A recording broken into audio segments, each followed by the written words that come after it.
Today I'm going to be showing you guys how to change the battery on your car's key fob. My 2014 Dodge Challenger, when it is on, it used to show that it had low battery on the key.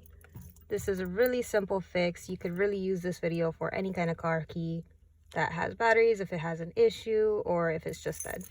Is get this bad boy open. You just want to run something along the lines right here.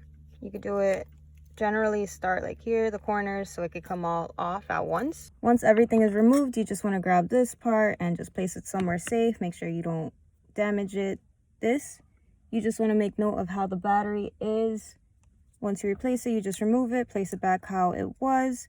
Make sure when you do buy a battery, you double check that there's no scrapes or anything really weird with it. When I was driving my car for like a few hours, it just kept saying key fob not detected, and it was driving me nuts till I finally realized that I bought one that was scraped, so that was the issue.